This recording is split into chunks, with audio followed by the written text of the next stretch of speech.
All right, y'all. So here's an update for you. I'm here.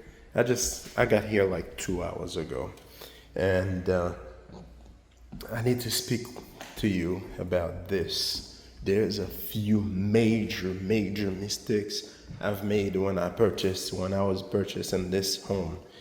Um, I want to share them with you so I can prevent you, hopefully, from making the same mistakes I did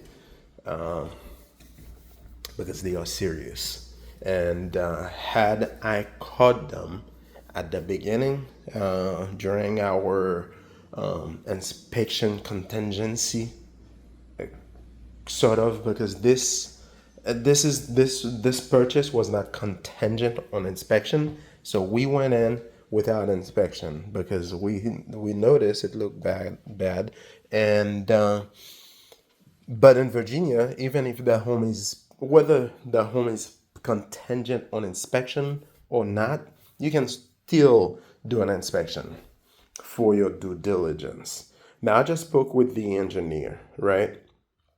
He pointed out some major discrepancies. And again, as you can see here, this I mentioned last time we spoke, where my finger is. Uh, this doorway, as you can see, it's leaning to the right. And the engineer, he just went inside the crawl space right beneath here, beneath the floor here. He told me if he puncture the subfloor with his car key, the key will go through the subfloor. Y'all, this is serious business here. And the type of renovation I want to do with it, again, that is kind of complicated because of the way this home is built.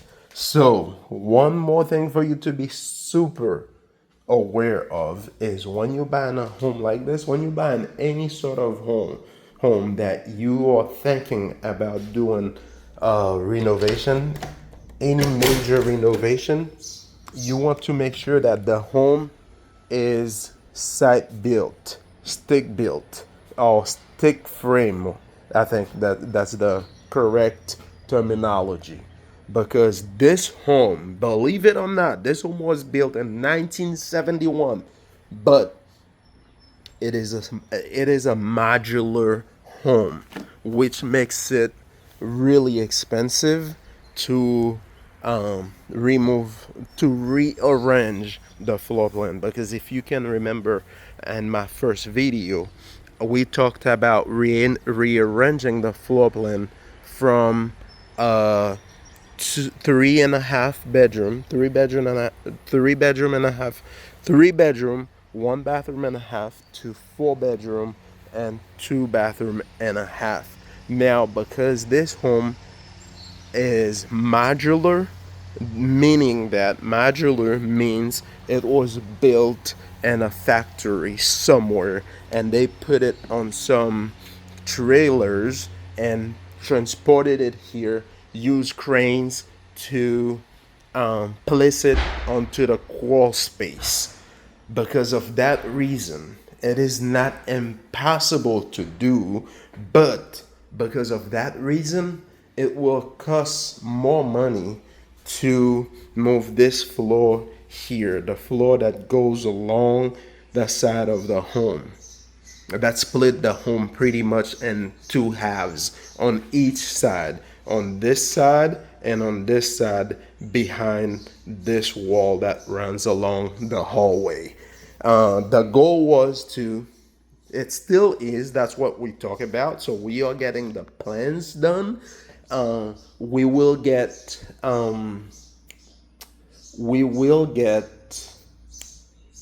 contractors, subcontractors, to give us scope of works, that based on scope of works, to give us estimate of how much it will cost to do this work. Now, y'all, this is where i I think I made a big mistake.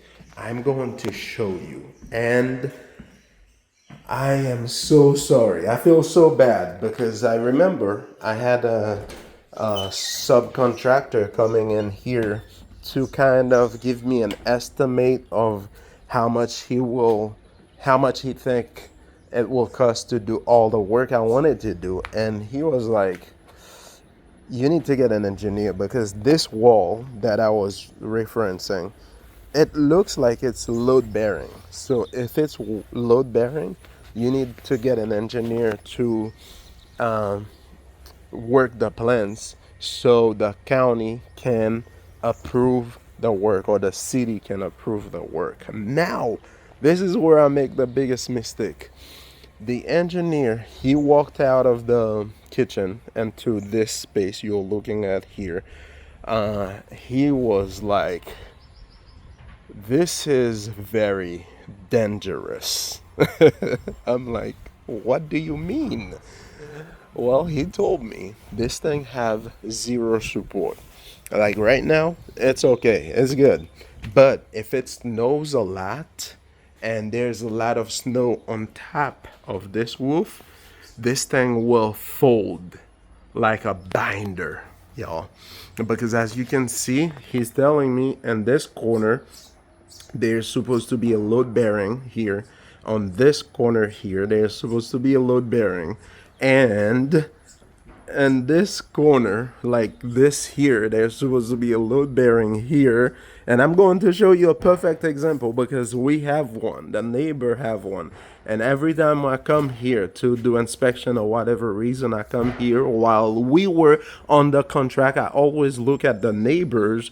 I'm like, why is this one built so janky when the neighbors is very nice?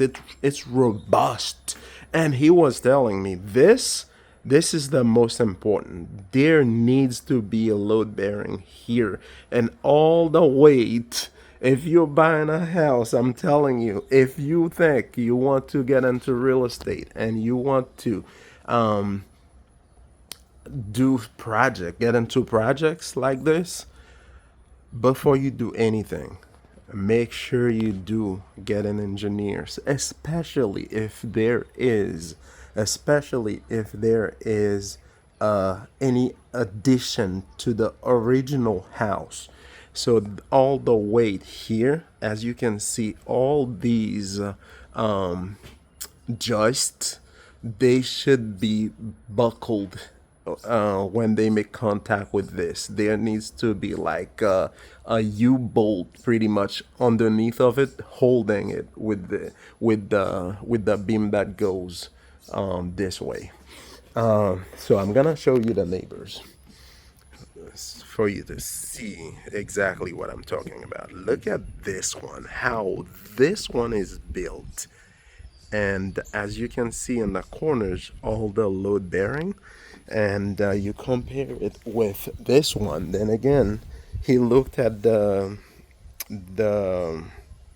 foundation, and this is just sitting on the ground. So we have to go underneath of it, not only fixing the top structure, we have to go underneath of it to fix the foundation. As you already know, the foundation is the most important part of any structure. And here is the best part for you. If, which I strongly believe without a shadow of a doubt, whoever built this, they did not go to the city to pull permits for it. Because if they did, the city would never pass this to be standing here as we speak right now. They would have bring out all these corrections, and they would have had to be addressed before they make it livable or whatever. They approve it for use. This is where we are, and with the plans that I had in mind, with the complexity that comes with it, because this home was is a modular home, it's harder. It's not harder. It will cost more money to execute. He told me, like, maybe the way he said it to me, I'm like, maybe we this type of work will double the budget. So I need to sell about 10 houses this in the next 2 3 months to fund this project, because there's no way, like, the budget I have, I'm like, okay, cool, we can do that easy in and out. He's like, no, material is not as expensive, but the labor that you need to bring in, the skilled labor you need to bring in to execute these plans is going to cost you an arm and a leg, y'all. So learn from me as I'm making all these mistakes. And if you here is if you get nothing from this video, I want you to get this. When you buy in a house, doing an inspection is like the general inspection means absolutely nothing. That's my opinion. That's me. It means nothing. At this point, this home is my fourth purchase, right? And if I could go back to doing it again, I would not do a general inspection. I'm not discouraging you from getting a general inspection because it serves its purpose, but it is not enough. So, in addition to the general inspection, make sure you get some specialized inspection. Like this, in this case, I should have done earlier. Bring the engineer in to do this inspection. Then I would have had so much more leverage to go back to the table, either walk away from this transaction altogether, because this, imagine if, which I believe again, this is not permitted. The county, the city can say, well, we never issued you permit to build this structure. You have to tear it down. So now I have to go and pay money to tear it down. Meanwhile, walking away from this transaction would have made more sense for me had I known that from the beginning. So make sure you get these specialized inspection. Make sure you bring in electricians. Make sure you bring in HVAC techs. Make sure you bring in the engineers, especially, most especially if the home has an addition, because homeowners, when they are building addition, they build it because it's inconvenient. Most of the time, very often, I'd say 5 out of 10 times, it's because they need the space and they can't really afford to build an addition. And they do it themselves. This is my second project where there is an addition to the original structure. And as you can see, it's not done properly. It's not done to the code. And for those of you that are saying, oh, this home, it needs work, all this and that, I can't get it through a VA loan, that's a lie. Again, this structure here should have never, not in a million years, based on my experience, based on what the engineer just told me, not just my experience. This man literally, he looked at it instinctively. He was like, no, this is not good. So based on what he told me, there's no reason, no way this should have passed appraisal, point blank, period. All right. So that's it, y'all. If you're on the market to buy a home, I need it. I need all the help I can get, because this project here it's gonna cost me some more money than I expected.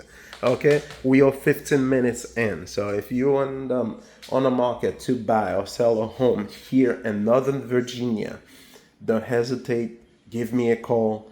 We will go through it, and we will hire the right technicians, the right specialists to assess the damages before we go through settlement. And if we have to walk away from a transaction, we will walk away, but we will be informed. All right. So I'm gonna take you through this as we get more more progress, more advancement on this project. I will keep you posted. I'll keep you updated. Then again, I'll see you on the next one. Thank you for watching, y'all.